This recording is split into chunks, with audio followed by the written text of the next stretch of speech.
ఇల్లు మారితే ఓటు పోతుందా? సర్ ప్రక్రియపై అద్దె ఇళ్లలో ఉండేవారి ఆందోళన. కొత్త అడ్రస్కు ఓటును మార్చుకోవడంపై ఆరా. గ్రామాల్లో జోరందుకున్న సర్, పట్టణాల్లో నత్తనడక. సర్ సిబ్బందికి రెగ్యులర్ విధులు అప్పగించొద్దు సిఎస్.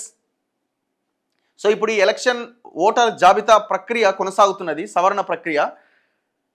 ఇప్పుడు ఈ బిఎల్ఓలు ఎవరైతే బూత్ లెవెల్ ఆఫీసర్లు మీ ఇంటికి వస్తారు, మీ ఇంటికి 3 సార్లు వస్తారట, ఒకసారి లేకపోతే రెండోసారి మూడోసారి. సో ఒక్కొక్క ఎన్యూమరేటర్ దగ్గర, ఆ బిఎల్ఓల దగ్గర మీ డేటా ఉంటుంది. వాళ్ళకి మొత్తం 35,000 మంది రాష్ట్రంలో ఎన్యూమరేటర్లు, ఆ బిఎల్ఓలు ఉన్నారు. వాళ్ళకి అనుబంధంగా పార్టీలు కూడా బిఎల్ఏలు అంటే బూత్ లెవెల్ ఏజెంట్లను కూడా పెట్టుకున్నది. ఎందుకంటే మిస్టేక్స్ ఏమైనా జరిగితే వాటిని అక్కడే సవరించడానికి, వాళ్ళు ఏమైనా తప్పులు చేస్తే చెప్పడానికి, ఇదంతా కూడా. సో కాబట్టి పార్టీలు కూడా దీన్ని పర్యవేక్షిస్తున్నాయి. ప్రజలుగా మనం ఆలోచించాల్సింది, ఓటర్గా మనం ఆలోచించాల్సింది. సో మీకు ఆ ఎన్యూమరేటర్ ఎవరో మీరు తెలుసుకునే ప్రయత్నం చేయండి. వాళ్ళు ఫోన్ చేస్తే ఇమీడియట్గా మీరు రెస్పాండ్ అవ్వండి, మీ ఇంటికి వస్తే రెస్పాండ్ అవ్వండి, వాళ్ళు కావాల్సిన ఇన్ఫర్మేషన్ మీరు ఇవ్వండి. ఎందుకంటే మీ ఓటు వాళ్ళని అడగండి, నా అంత క్లియర్గా ఉందా లేదా, ఏమన్నా హోల్డ్లో పెట్టిరా, అంత కరెక్ట్గానే ఉందా లేదా అడగండి. లేకపోతే మీ యొక్క ఓటుని హోల్డ్లో పెడితే మళ్ళీ అది పెద్ద ఇదైపోతుంది. ఎందుకంటే చాలా రాష్ట్రాల్లో ఇదే జరిగింది, పశ్చిమ బెంగాల్ ఇదే జరిగింది, బీహార్లో ఇదే జరిగింది. వేలాది ఓట్లని అనుమానాస్పద ఓట్ల కింద పెట్టేసింది.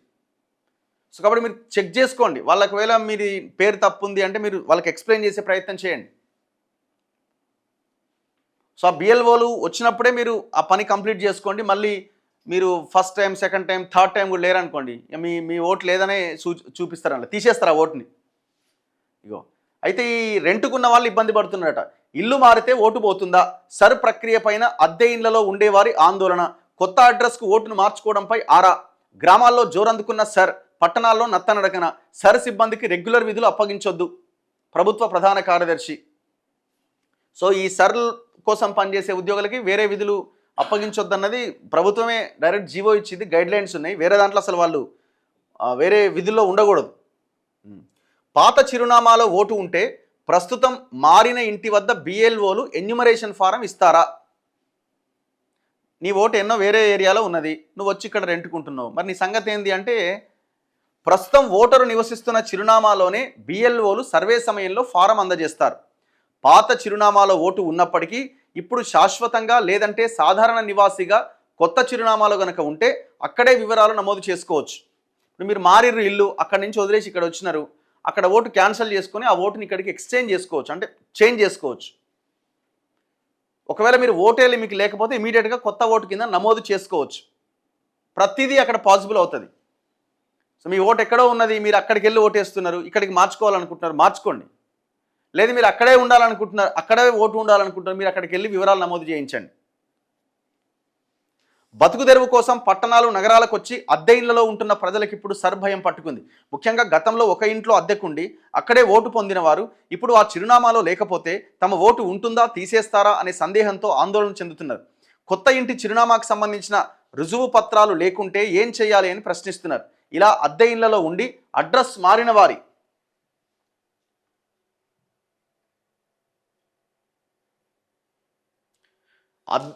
మారిన వారి సందేహాలకు కేంద్ర ఎన్నికల సంఘం పలు పరిష్కారాలు చూపించిందట. అద్దె ఇంట్లో ఉంటున్న వారు సర్ ప్రక్రియలో ఓటును ఎలా నమోదు చేసుకోవాలి? అద్దె ఉంటున్న వారికి ప్రస్తుతం నివసిస్తున్న చిరునామాలో ఓటరుగా నమోదు చేసుకునే హక్కు ఉంటుంది. అయితే తమ నివాసాన్ని నిర్ధారించే ఆధారాలు సమర్పించాలన్నట. చిరునామా ధృవీకరణ పత్రం అందుబాటులో లేకపోతే బిఎల్ఓలు స్థానికంగా విచారణ చేసి సంబంధిత ఓటరు ఆ చిరునామాలోనే నివసిస్తున్నారు అని నిర్ధారించవచ్చట.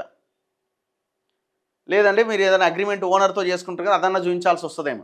దరఖాస్తులో చిరునామా ఎలా నమోదు చేయాలి?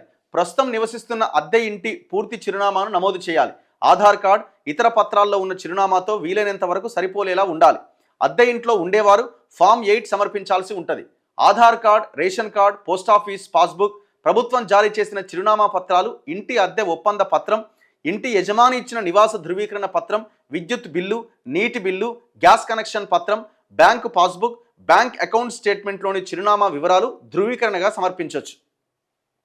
ఇప్పటికే ఓటరు జాబితాలో పేరు ఉన్నవారు ఏ ఫామ్ సమర్పించాలి? ఇప్పటికే ఓటరు జాబితాలో పేరు ఉన్నవారు ఎన్యూమరేషన్ ఫారం నింపి సమర్పించాలి. అందులో తమ పేరు, వయస్సు, చిరునామా, కుటుంబ వివరాలు ధృవీకరించాలి. అవసరమైన గుర్తింపు, నివాస ఆధారాలు జత చేయాలి. ఒక నియోజకవర్గం నుంచి మరో చోటికి మారిన వారు కొత్త చిరునామాలో ఓటరుగా నమోదు కావడానికి ఫామ్ 6 ఇవ్వాలి. పేరు, వయస్సు, ఫోటో, లింగం, బంధుత్వం, చిరునామాలో తప్పులుంటే సరిచేసేందుకు ఫామ్ 8 సమర్పించాలి. మరణించిన, శాశ్వతంగా వేరే ప్రాంతానికి వలసపోయిన వారి పేర్లు తొలగించేందుకు ఫామ్ 7 ఇవ్వాలి. దాంతోపాటు మరణ ధృవీకరణ పత్రం, ఇతర ఆధారాలు ఇవ్వాల్సి రావచ్చు. కొత్తగా ఓటు నమోదు చేసుకోవాలంటే తగిన ఆధారాలతో ఫామ్ 6 సమర్పించాలి. బిఎల్ఓలు ఇంటికొచ్చి ఫారం ఇవ్వకపోతే ఏం చేయాలి?